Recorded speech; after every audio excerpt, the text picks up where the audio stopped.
Good afternoon, everyone, and welcome. My name is Adriana Gascoigne, and I'm proud to serve as the Director of Development at the Tennessee Innocence Project.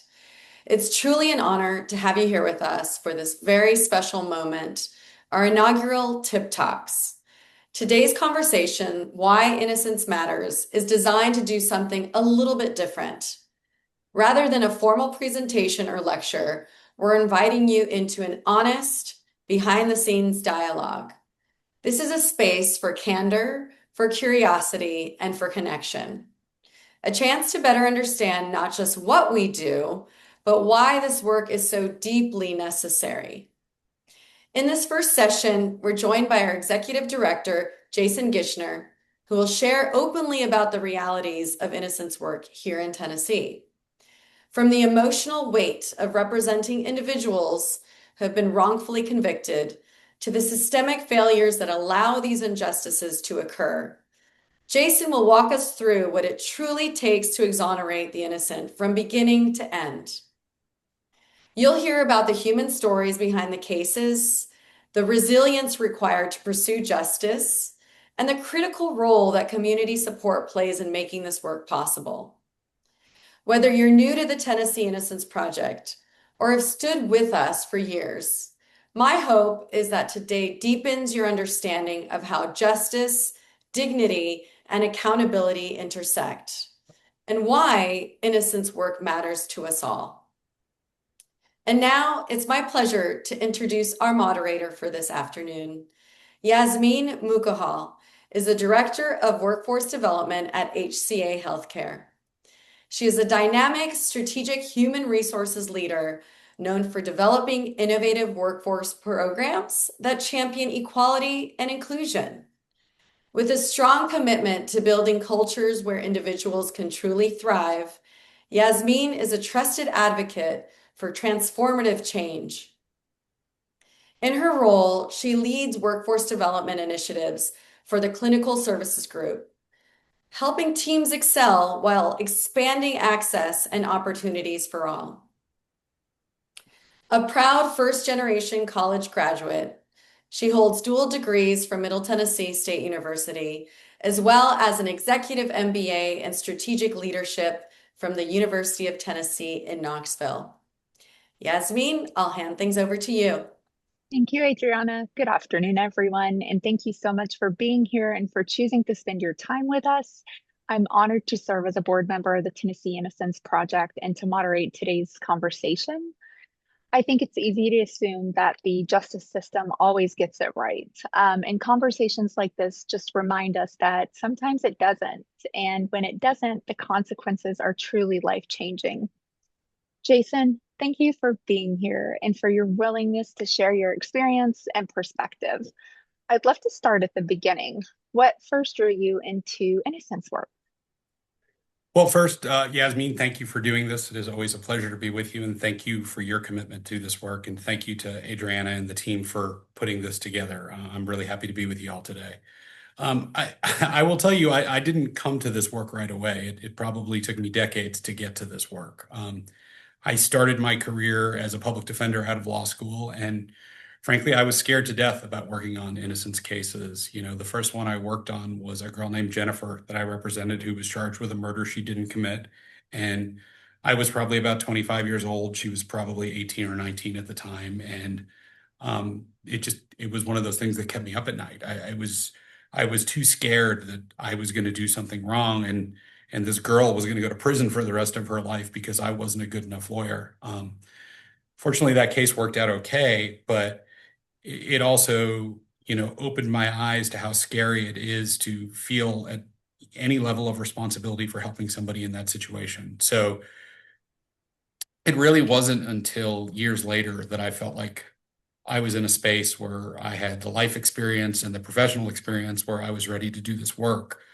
Tennessee is one of the last states to actually have a statewide innocence project. And when this project opened in 2019, our legal director, Jessica Van Dyke, was our original executive director. And a couple years into the project, Jess and I just started having conversations. And I told her that I thought I was ready to leave the law firm I was at and work on Innocence work full time, and that's sort of how I got here. And it, obviously it's a huge part of who I am and my life now. And did you like during that time, did you expect once you joined the Tennessee Innocence Project that it would be such a central part of your life? I mean, I think I knew what I was getting into, right? Yeah. Just like you serving on the board knows what you're getting into. This isn't a 9 to 5 job, right? I mean, this is a 24/7 kind of thing. Once you are in this world, once you choose to be part of this fight, um, it's a very big part of your life. It's a very big part of who you are.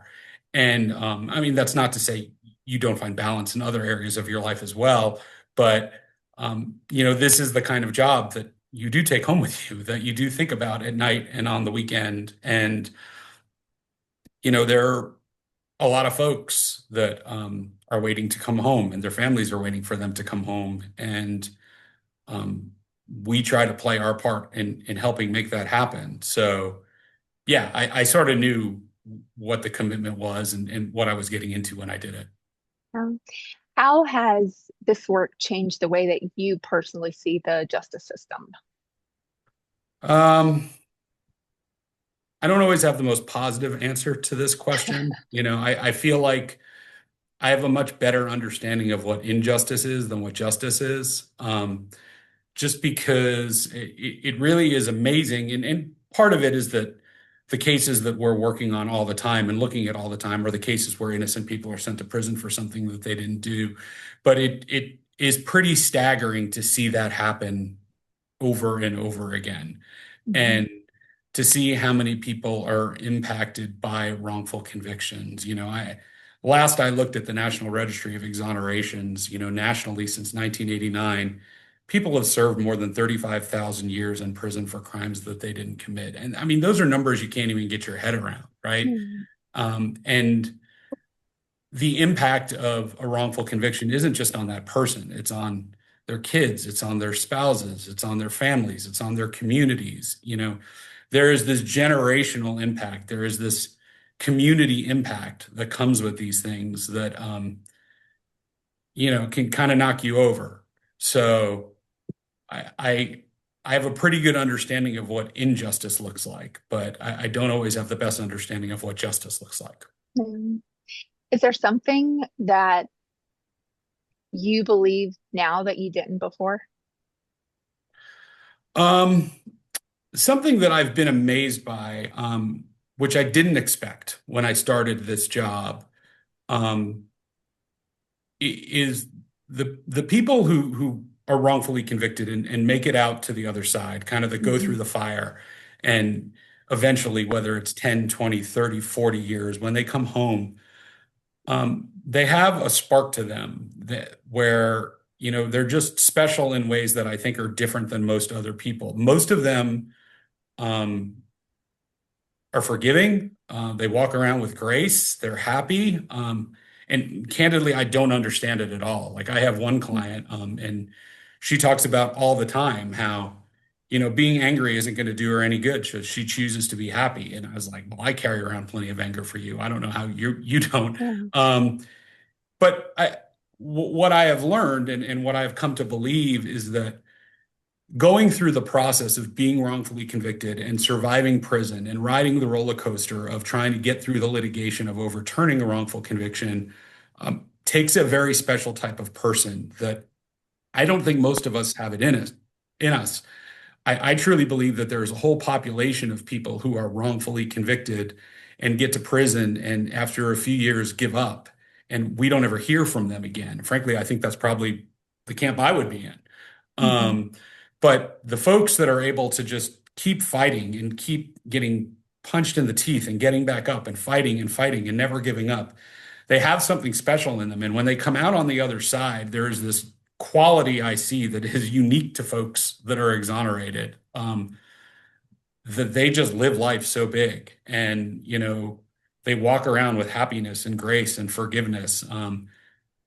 That I think they needed in them to get through it in the first place. I think if they didn't have that, they wouldn't have been able to survive the roller coaster of trying to litigate yourself out of a wrongful conviction. Um, and I didn't know that. It wasn't until I started Mhm. doing this job that I got to see that firsthand.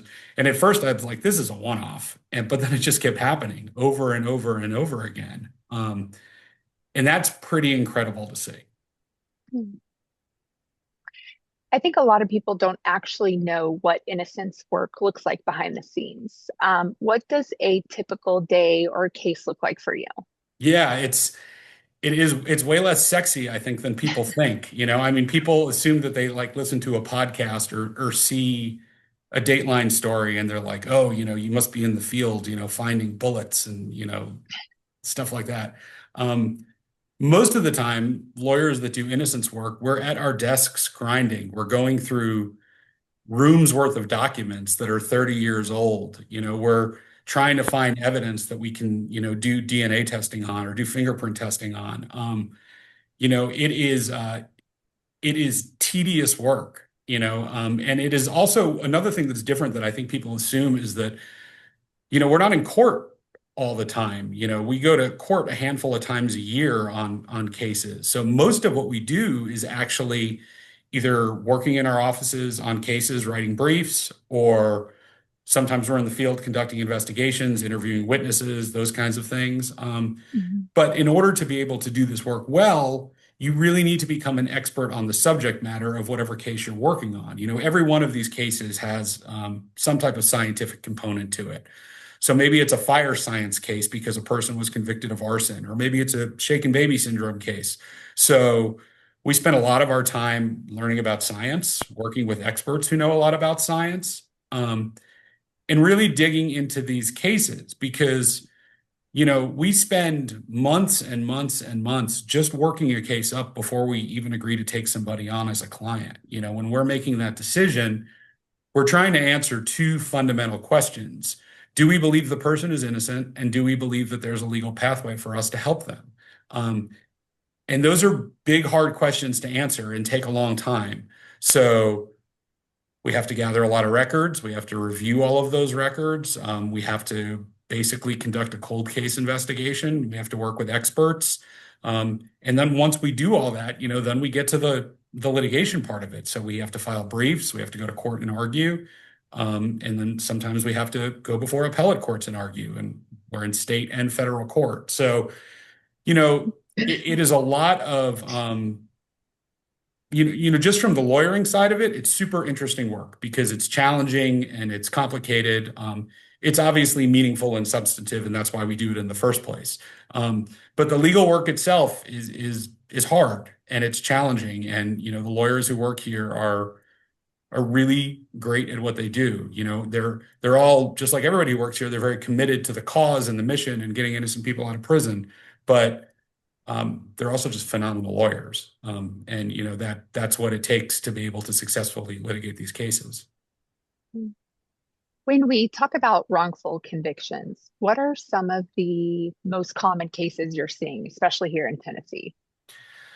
So one of the things that we talk about a lot is that, it's never one thing that leads to a wrongful conviction. It's almost always a perfect storm of things that go wrong. So common things that we're going to see in cases. A lot of times you see junk science. A lot of times you see false confessions or bad eyewitness identifications.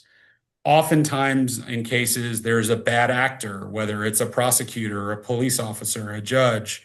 Unfortunately, oftentimes there are things that the defense attorney probably should have done differently. You can take any case of ours and go back and sort of do an autopsy on what happened, and you're going to find a lot of things. The client I referenced before, Joyce Watkins. If you look at her case, you're going to find junk science. You're going to find withheld evidence. You're going to find improper arguments. You're going to find ineffective assistance of counsel. So I don't know that I've ever seen a case where it was just one thing that went wrong. When an innocent person goes to prison, it's usually five or six things that went really wrong. Do you see patterns across cases? Yes, you see patterns sometimes in bad actors. We have three exonerations here at the Tennessee Innocence Project that all involved the same medical examiner that gave an incorrect medical opinion that was the main piece of evidence that led to the person's conviction. You see bad actors in other contexts too, but you also see bad procedures that develop over time, right? If a particular jurisdiction is not doing lineups properly, you tend to see bad identifications. If people are conducting coercive interviews, you tend to see false confessions. And there's red flags that you look for. If you're working on a case where you have some concerns about the confession, does the confession match up with what you know about the objective evidence at the scene? Did the police video or audio tape the conversation, or did they choose not to do that? As we talk today, I still have never heard a good answer to the reason why police choose not to audio or videotape an interrogation. It's just, to me, that's a no-brainer. That's a smart thing to do for everybody on both sides. But you have to ask the question, if people aren't doing it, why is that, and what is happening during those conversations? So for sure, there's red flags, both in terms of individuals, but then in patterns and practice that we see. And then when we identify those, we tend to look for other cases, whether it involves the same people or that same jurisdiction or the same issue. And we try to be proactive about finding situations where that could have happened to somebody else. I think one thing we don't always talk enough about is that ripple effect, and how do wrongful convictions impact not just the individuals, but their families and communities?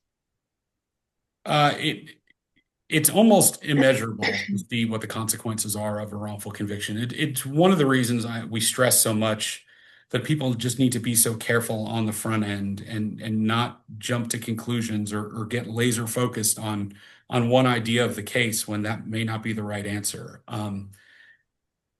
It obviously doesn't just affect that person. There are so many victims involved when a person is wrongfully convicted. Kids grow up without their mom or dad. And it's not just that they grow up without their mom or dad, but they grow up without their mom or dad and have to go to school every day with other kids saying, "Oh, your dad's a murderer." I don't think we think about that very much. What does that do to a kid? How does that influence that kid's outcomes? What is their life going to be like? Not just having their parent in their life, but someone telling them that their mom or dad did something that they didn't do, and stigmatizing them with that. But the victims in this case are all over the place. I mean, I think one of the things that we talk about a lot too is that, when somebody is a victim of a crime, their family are victims as well. And, when they think that the justice system got it right because they were told that the system got it right, and then 20 years later, they have to relive the trauma of what happened to their loved one because the system got it wrong. That's a lot to take in. And I've seen that firsthand, and families react really differently to that. Sometimes they're open to the conversation and they want to make sure that an innocent person gets out. And, if there's somebody else who needs to be held accountable, that happens. Other times people are not prepared to confront that. And I understand it. I mean, if somebody you love is killed and murdered, and 20 years later, you've been living with it thinking that you have some level of closure, and that's taken away from you, that's incredibly traumatic. And these are the collateral consequences we don't think about enough on the front end in these cases. Particularly, I'll see cases where somebody's convicted of a murder in a one-day trial, and the files are really small, and you can just tell that the work wasn't put in on either one side or both sides. And that cavalier approach to doing the work, whether you're a prosecutor or you're a defense attorney, has these outcomes that are generational. And I wish people would think about that more on the front end, and we were more careful about getting these things right. And I understand there are a lot of factors within the system that make things move quickly, and people are overworked and underpaid. And I get all of that, and I was a public defender. I sympathize with all of that. But I also understand that when we get it wrong in these big cases, that the consequences are enormous and, take lifetimes to fix. Mhm. There's also that emotional side of this work. What are some of the biggest misconceptions people have about wrongful conviction? I mean, when you say the emotional side, do you mean for the people doing the work? Do you mean Yeah, for the families? Okay. I mean, yes, all of the above. Yeah. Yes. This isn't a job. This is a job that's emotionally taxing, like a lot of Hmm. important jobs are. And that's something everybody's got to figure out how they're going to deal with. And, people have to come at that their own way. People have different outlets for how they deal with, the secondary trauma of doing this work. My approach to this, which is not right for everybody, but I learned a long time ago, kind of being in this world of representing people charged with crimes who go to prison, that that's not my trauma that I can take on. I need to have perspective when I'm representing folks, when I'm fighting for folks, for a couple of reasons. I mean, some of it is for my own personal like sanity. I need to be able to do this job, but I also need to be able to go home and be present at dinner with my family and, go to my son's soccer game and cheer for him and not be thinking about DNA. But on the other hand, our clients need us to be Mm. objective and balanced and clear thinking. And if we become so emotionally invested that it's compromising our ability to do the work because it's too heavy or it's too sad or it's too hard, um, then we're not giving them our best, and Mhm. that's a problem too. So that's not to say that it's still not hard, that it doesn't keep you up at night, Yeah. that you don't, care desperately about the folks that you're representing. But I personally find that if you can't find that balance, if you can't have that perspective, if you can't choose to not take on somebody else's pain and trauma, that I don't think you can do the job well. Yeah. And what I tell my clients all the time is that um, we can be friends. We can be family when this is all over. You don't need that now. You need me to be Yeah. your lawyer and you need me to fight for you. And the relationship changes afterwards, right? When somebody's exonerated and they come home and they're part of this amazing community of exonerated folks that we are privileged to know, we can have a very different relationship, right? It can be friends, it can be like family even. Um, Mhm. but it's got to be different while you're doing the work. And we need to be laser focused on what we're doing and why we're doing it. And if we're too impacted by the emotional trauma of the work, we can't do it well. Yeah. Is there a case or maybe a moment that really changed you or stayed with you? In terms of innocence work, Uh-huh. I mean, they're all very impactful and special in their own ways. And usually the case that I'm in at the moment is the one that likes most top of mind. I will say, the very first case I worked on when I came over to the Tennessee Innocence Project was Joyce Watkins' case. And um, Joyce's case, I mean, number one, if you ever met Joyce, she's just like this incredible human being. She's just Yeah. one of the best people you'll ever meet. So there's that part of it. But the other part of Hmm. Joyce's case that, was really interesting to me right away is that it was a medical case. And Hmm. I like working on medical cases, on science cases, because sometimes you can actually get to just clear, objective answers. And her case was one where it still took a while to do the work, but honestly, the medical errors that happened in her case, the wrong medical opinion that led to the wrongful conviction, um, it wasn't too hard to find. It was a matter of just talking to good doctors and understanding the science, and we were able to figure it out. And it was, that case was a little bit of a light bulb moment in the sense of this is not the only one of these out there, right? There are other situations like this where we've relied upon a medical opinion from one person and nobody really on either side took the time to question or challenge it. And none of us would know on our face if it's right or wrong, but a little bit of digging and you were able to figure out it was wrong. So that was sort of this aha moment of there's more of these, and there were. And we were able to find more of them and help more people in similar situations. If we zoom out a bit, what are the most urgent changes you think need to happen in the current system? I mean, to me, there are a lot of factors that lead to wrongful convictions, but the number one factor that I always tell people is the way that we fund indigent defense. And I would like nothing more than if we went out of business because nobody needed us anymore. But unfortunately, the way the funding of indigent defense works, there's going to be cases that are shortchanged, and these problems are going to continue to happen. So let me kind of give you an example of what I mean by that. Yeah. If if your case goes to trial and for whatever reason, the evidence that proves your innocence was not put on a trial, whether it was withheld by the prosecution, whether it was your defense attorney didn't conduct a proper investigation and go out and do that work. If if it goes before the jury and they don't hear what they need to hear, again, take the Watkins case we were just talking about. The medical evidence that proved that she didn't do it was never put before the jury.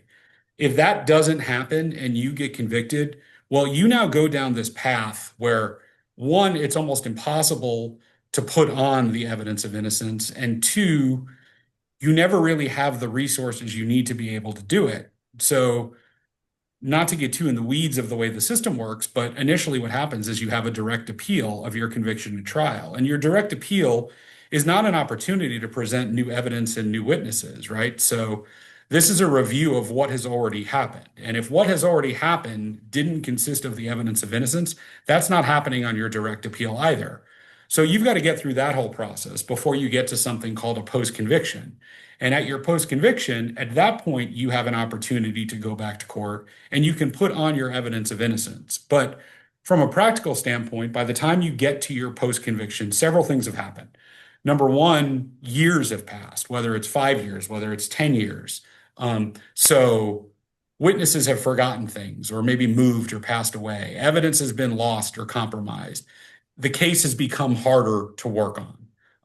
If DNA testing needed to be done on evidence, maybe that evidence no longer exists. Maybe it wasn't stored properly, whatever it is. It's a lot harder to work a case 10 years later than it is to work at the time that it happens. The other problem that most people face is that if they had money to hire a lawyer, they probably spent that money a long time ago. So you're going to get appointed counsel in the vast majority of situations to handle your post-conviction case for you. And the way that we fund post-convictions in Tennessee is that we give people a couple $1,000s to work on cases, and it's capped there, and that's for the legal fee, the investigator, the experts, everything that goes into it. So let me give you an example of a case that we work on here. I would say on average, it takes, I don't know, 750, 1,000 hours that we need to spend working on a case to get it ready to go to court before somebody is successfully exonerated. So we're going to pay people $2,000 and we're going to ask them to put in 1,000 hours worth of work for $2,000. People need to pay their mortgage and feed their families. It's not realistic, even though this is an opportunity for people to come back to court with the evidence of innocence. The way that we fund post-conviction work in Tennessee makes it nearly impossible for people to successfully do that work. So one of two things happens. Number one, good lawyers do the work for free, but how much can we expect that to happen? It's not realistic that people can survive doing that all the time. Or number two, which unfortunately is what happens a lot of the time, is that people don't do the work and people are not represented well at their post-conviction hearing. And so even though this was an opportunity to undo the wrongful conviction, to put on the evidence of innocence, it doesn't happen. And it's why it takes 20 years before anybody ever gets to us. And when we go to court and we put on the evidence that proves their innocence, the first time anybody's ever heard that before. Where are we still seeing or facing resistance? I mean, I Is think that more, is it more policy related, cultural, or maybe even both? Yeah, I mean, I think in certain areas, it's definitely some of both. I will say, I do think nationally and in Tennessee as well, there is a better understanding of this problem. I do think people are more aware that innocent people get convicted of stuff that they didn't do. So when you're talking about it in the big picture context, People get that. And I think within the last 15 years, really a lot more people have started to understand that, and that's led to some levels of improvement. But there's still a lot of work to do. Within Tennessee, for instance, the process for litigating these cases is complicated and convoluted in ways that it does not need to be. And that's largely because our system is not built for this problem. Our system is built to review what happened at trial and make sure that people were treated fairly, but it's not built, as particularly the way we do business in Tennessee, to undo wrongful convictions when an innocent person is convicted of something they didn't do. So we have this really convoluted process of how we have to bring these cases back to court, and frankly, we've gotten some things backwards, in my opinion, about access to the courthouse when we're letting people come in and have a hearing versus what it takes to overturn the wrongful conviction. There are other problems that exist, within the system that lead to wrongful convictions that we have not resolved. Kids in Tennessee are interrogated the same way that adults are. They don't have to have a lawyer, they don't have to have their parents there, and the police are allowed to lie during interrogations. If you're interrogating a kid, if you're interrogating a person that has limited cognitive abilities, no surprise that in those kinds of cases, you have a much higher rate of people confessing to stuff that they didn't do.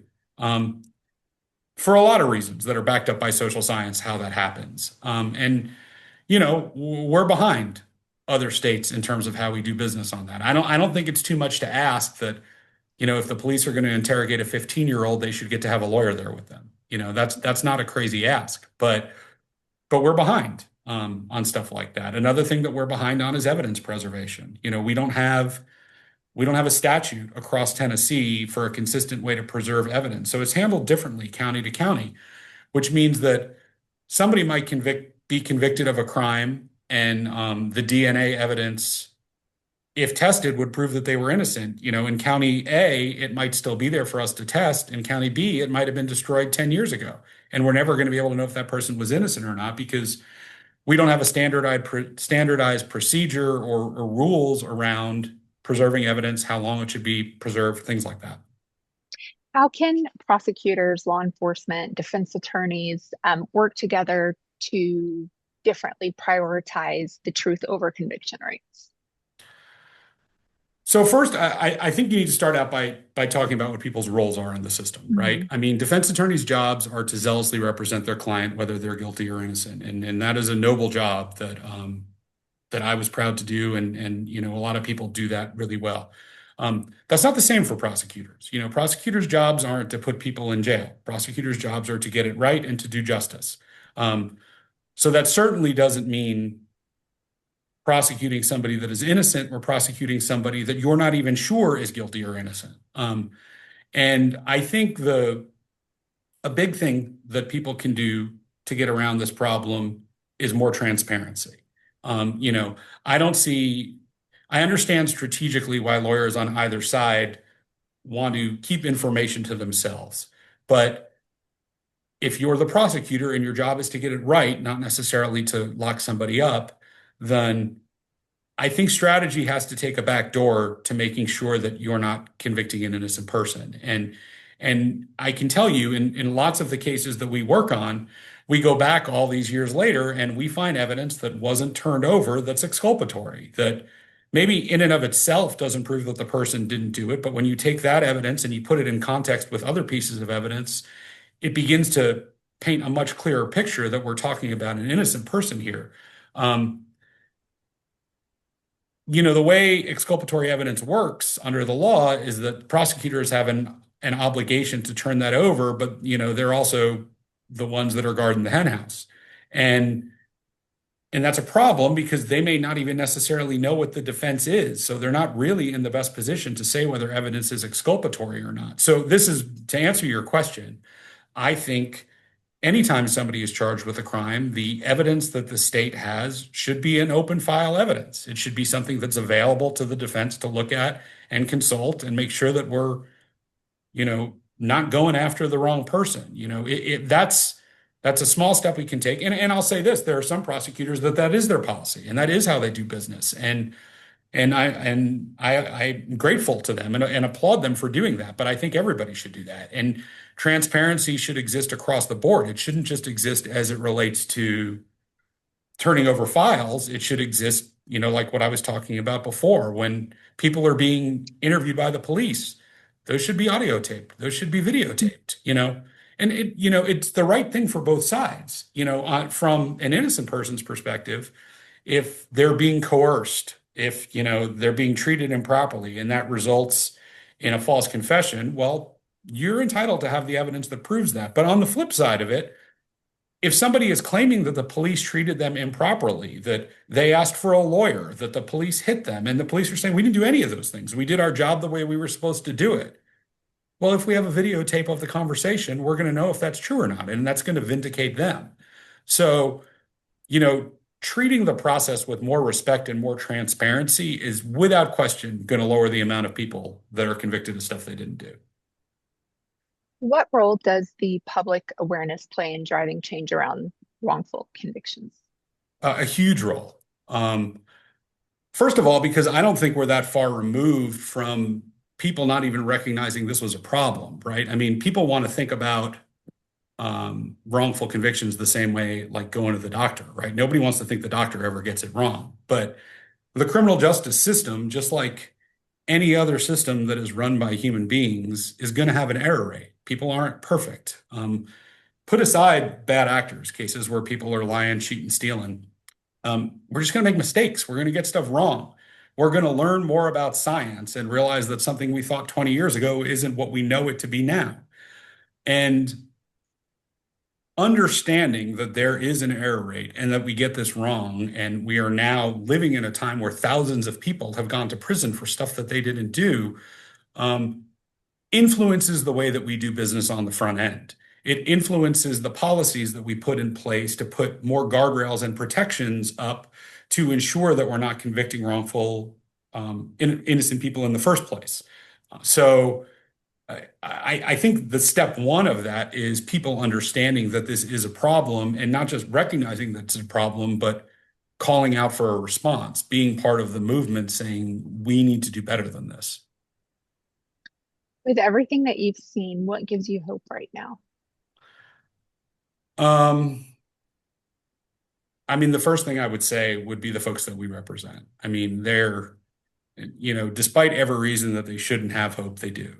And that certainly goes for the people that we're representing that are in custody, still fighting, that have the uncertainty of knowing whether it's going to work or not. Mm-hmm. And I've seen this work, right? I mean, the Tennessee Innocence Project has been around since 2019, and 10 people have been exonerated in the last 5 years that spent more than 300 years in prison for stuff they didn't do. That would have served more than 500 years if they were still there and didn't get out. So I can see the results. I can see that it's working. I always tell people you can't judge innocence organizations by the amount of exonerations that they have, because there are so many things that go into an exoneration, whether it be, good lawyers, family support, media, luck, the right judge. I mean, there's so many things that go into it.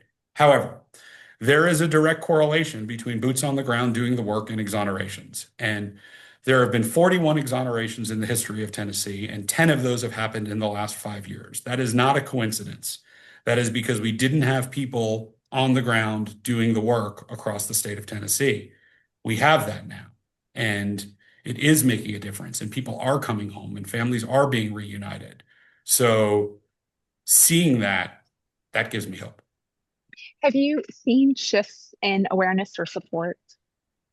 Yeah, I have. I mean, particularly on the policy level. 4 years ago, when I was going up to the state legislature and I was talking with people, regardless of their politics, about this issue, most of the time we had to spend convincing people that innocent people get locked up for stuff that they didn't do. I don't have those conversations anymore. People understand that that's a problem and that is happening. So now the conversations are more about what we're going to do about it. And is there substantive change that can improve this to make it less likely that an innocent person goes to prison. That's a real shift that I've seen. And even though change is slow and policy work can be frustrating, because frankly, politics are frustrating. Um, I have seen people care about this issue, that surprise me sometimes and surprise me in a good way. And as we wrap up, Jason, if there's one thing that you would hope people take away from this conversation, what would it be? I think it would be that this doesn't happen by itself, right? I mean, the Tennessee Innocence Project, we do our part and we work really hard, and I think we're really good at what we do. But we can't do this work without everybody who has our back. So the community support for this in all different ways. Some of it I'm talking about is helping fund us, but a lot of what I'm talking about is people using their voice and talking about this issue, caring about this issue, learning the stories of the people who walk through the fire and come out on the other side and become these advocates for this mission. Um, it's huge. And, this movement is growing in Tennessee and it is growing across the South. And we need more people on the team. Um, you know, Everybody has a skill set that they can bring to this mission. It doesn't matter who you are, what you do, if you care about this issue, there is a place for you. Not just within the Tennessee Innocence Project, but within this movement to fight against wrongful convictions. This is hard work and it's important work. And I think conversations like this are part of how change happens. So, Jason, thank you for your honesty, your work, and for sharing this with us today. Adriana, I'd love to bring in some of the questions because I know this is resonating with a lot of people. Absolutely. I don't see any questions yet, but if folks have any questions that they would like to ask Jason, please just put them here in the meeting chat. And we'd love to hear from you and respond to your questions. So, No. Yasmin, while we wait on that, I'm going to ask you a question. What Oh. what was it that motivated you to get involved with working with the Tennessee Innocence Project? Yeah, what I love the most about serving on the board is the combination of the impact and the people. The work itself is meaningful and, helping restore justice in very, very real ways. And the team is just absolutely amazing. So being around people who are that committed and thoughtful makes it very, very easy to say yes and staying involved. I will tell folks just, in case people want to know a little bit about how we work. Um, the Tennessee Innocence Project, and I know questions are starting to come in, so I will start to answer those in a minute. But I want people to know that we're located in both Nashville and Memphis in terms of our offices and where we have people on the ground, but we litigate these cases all over the state of Tennessee. I like to say that we're in courtrooms from Memphis to Mountain City. So we are in prisons across the state, we are in courtrooms across the state, but we have folks working in Nashville, working in Memphis. We don't get a lot of walk-ins. If people ever want to come and talk to us and see us, we would love that. But just know that we're all over the state doing this work. Okay, so I'm looking, Adriana, can you moderate? I see the questions are kind of coming in fast. Can you throw one or two at us? Yeah, absolutely. Let's go with the first person. Timothy Hughes is asking, is there a way that interested individuals and organizations can support the work of the Tennessee Innocence Project? If so, how can we get involved? Great question. Thank you for asking that. So the first thing I would say is reach out to us. We are easy to get a hold of. You can go to our website, tninnocence.org. You could visit us in Nashville. You can visit us in Memphis, but you could also just call or email us. I try to respond to everybody who reaches out to me. All of our emails are literally just our first name at tninnocence.org. So you are always welcome to drop me an email, jason@tninnocence.org. And when people say that they want to get involved, that usually leads to another conversation. People want to get involved in different ways. Some people want to partner with us on legal work. Some people want to write a check. Some people want to help us with operational needs we have at the office. Sometimes people have reentry skills. They want to help exonerees with resume writing or, financial help, whatever it is. There are a million different needs for this work. We are not just, I didn't say this earlier, but we're not just in the business of getting people out of prison. When you're a Tennessee Innocence Project, you are essentially a client for life. So once you walk out of the prison cell, we still help people getting their voting rights restored, getting their medical benefits signed up, if they need help with housing or employment, we do all of those things. So there are so many skill sets where we're always looking for help and partners. So reach out and, we can always have a conversation about ways that we can work together. Great. Here's another question from Reverend and Dr. Lillian Lammers. What are your dreams for how the Tennessee Innocence Project will grow in the future? Oh, I love that question. So there are two ways that I would love to see us grow, both substantively and geographically in terms of the work that we're able to do. So let me talk about substantively first. One of the things that we have started to do a little bit is get involved in pretrial cases. So people think about innocence projects like us, mostly doing post-conviction work, appellate work, getting involved 20, 30 years later and getting people out of prison. And that is the primary type of litigation that we do. But I don't see any reason why we can't get involved when we think innocent people are charged with crimes and helping on those cases, even if it's just consulting and maybe lending expertise if it's about a scientific issue we know something about. And then sometimes getting directly involved. We are directly involved representing somebody in a serious felony case right now because we believe they're innocent. And if that case goes to trial, we will go try it. So I love the idea of us getting more involved in cases on the front end and preventing wrongful convictions from happening in the first place. There's a lot that goes into that, right? I mean, and some of it's just practical, some of it's funding to be able to grow and expand and get more boots on the ground to do that work. But we started to do it, and I'm really excited about it. The other area for growth that I would love us to work towards in the future is geographic growth. There are areas in Tennessee that we should be doing more work. We have a team of about 13 people, right? And we litigate all over the entire state. And our team is lawyers, non-lawyers, all sorts of folks. So it's hard to be everywhere. We get hundreds of applications a year from people asking for help, and these cases are enormous and they take years.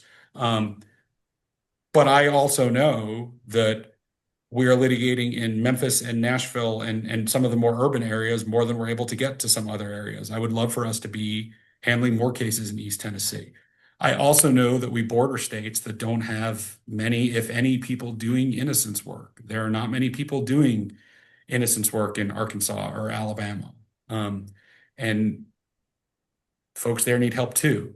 So if money wasn't an issue and the ideal scenario that we could continue to grow and expand and help people all over the South, I would love that. And we're working towards it. Great. This question is from Krista. How do state innocence projects like TIP get funding to do the work? Federal, state, private companies, people, and what is being done to find additional funding sources? I feel like I should answer that, but I'll let you. Yeah, I think you should answer. I'll let you answer. Go ahead. All right, I'll start. If you want to jump in, jump in. Thank you, Krista. That is my favorite question when people ask me that. So the first thing I will tell you is that a lot of people assume that state projects like ours are part of a larger national organization of the Innocence Project, and that's not the case.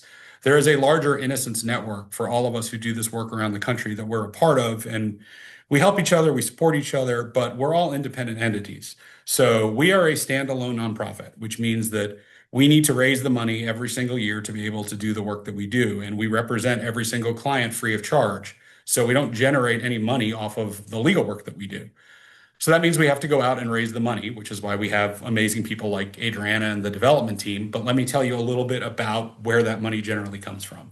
So Historically, a good percentage of our money has come from foundations and grants that believe in us and believe in the work. That's how we were originally funded in the first place. And a lot of our partners in that space who continue to believe in the work have stayed with us and have continued to support us, and we're very grateful for that. Um, a lot of our money comes from individual donations from people who are monthly donors, single donors who come to our events, whether it's our Journey to Justice Gala that we hold in December or different events that we have throughout the year, whether it's events at people's homes that exonerees come to or speaking events that we do. Um, so we have just a lot of individual contributors. Sometimes people give $5, sometimes they give $500. We're grateful to anybody who supports us any way that they can. Historically, we did get funding through the federal government. We don't have that funding this year, which is something that we're having to account for and figure out ways to get around. Um, this is a hard, uncertain time for a lot of nonprofits when it comes to funding from the government. So that's something we prepared for and something we're navigating. I'm very happy to say that I think we're good stewards of the money that people donate to us, and we're a very financially stable organization. But this is also something we have to constantly work at, right? I mean, it's a large part of it. When you are a nonprofit that helps people without recovering any money from that work, then you've got to go out and get funding. So that's part of it too. Great. We have a question from Austin. How much of the work you do is focused on lobbying for criminal justice reform? It's a smaller percentage of what we do. The bread and butter of what we do is direct impact representation across the state of Tennessee. I would say that I tend to do most of our policy work, and it's a small percentage of what I do. I would love for us to be able to do more policy work and more advocating for change within the system, but we do focus our energy on the individuals we represent and bring people home from prison. Um, that said, we were successfully able to advocate for a bill last year that was passed into bipartisan legislation that created a new pathway for people to get back into court and litigate innocence cases. I do think there's really important work being done in the policy space through the lens of innocence work. Innocence work really does a good job of highlighting, I think, larger problems that exist within the criminal justice system. And when you can tell those stories through the lens of innocence, I do think it really puts the issues into focus for legislators who are thinking about ways to change things. So, policy work is a smaller portion of what we do. Most of what we do around here is representing folks and fighting in the courthouse. But, as we grow, I hope we have the opportunity to do more in that space. Great. This one's from me. How has modern culture redefined innocence and at what cost? And I think just really focusing on media, entertainment, youth exposure, different things that you think have influenced innocence and how it's changed since you've become an attorney. Yeah. Um, so one, and part of this is like, because I'm kind of old fashioned and not always like hip to what's cool. I had no idea that there was like so many people that were into true crime podcasts and everything that the media has picked up in the entertainment space around this work. And I do think it has affected the work in good ways and bad ways. I think a lot of the media exposure that these cases can get is really good for the mission, for the movement, for highlighting the problem of wrongful convictions. And I think that in almost every category, whether it's a podcast, a news article, a documentary, whatever it is, if you are highlighting cases of wrongful convictions, then I think that's a good thing for everybody. Where I think it can get tricky and where you need to be careful is that I do think there's a lot of work being done, whether it's in the entertainment space or wherever it is, with cases that are live and active. And when we're making the consideration here about whether we're going to get involved in any kind of media, whatever the capacity is, for any one of our cases, whether it's an active case or somebody that's been exonerated, we're always asking, what's the goal here? What are we trying to accomplish through this? And is there tension that exists between what is best for this individual case and what is best for the movement? Because sometimes what is best for the movement, just spotlighting the issue, um, isn't necessarily good for that particular client in their space when their story is not ready to go live and out in the world yet. Maybe because there's an investigation going on and you have a concern that if this starts getting media attention, witnesses are going to become uncooperative or unwilling to speak to you. So there's always those kinds of considerations. So I think it's really important, and people need to be careful, both lawyers and journalists and people who are doing podcasts, that when we're working on cases in those situations, that we're cognizant of that tension. And that's not to say there aren't situations where there's media, there's coverage, there's collaboration with active cases that don't lead to good things, because that happens also. There are cases where, and we have cases like that here, where the exposure, the attention has brought the issue to light and people have come forward with positive information. But it's not a simple bright line rule, and it really is something you need to be careful with on every case. And it's something that I think is a little unique to the innocent space, in the sense that these cases, because they're crazy cases and because these stories are so incredible, they tend to get a lot of attention. And it is not something I was used to just from my old criminal defense practice. I certainly had cases that would get media attention, but that wasn't the case day to day. Every time somebody is exonerated who's been in prison for decades, it ends up being a fairly big story. So, you need to be careful with that, and you need to be careful about what it means for that individual. They might not want that in their life. They might not want all of the media attention on this terrible thing that happened to them. I believe that was our last question. Jason, thank you for not just sharing your perspective today, but for the work that you do every single day on behalf of all those that are seeking justice. And thank you all for being here. As someone who serves on the board, I can say this work is as meaningful as it is necessary, and your engagement today is part of what helps move it forward. So we're grateful you all spent this time with us today. Take care and have a great rest of your day. Thanks, everybody. Thanks, everyone.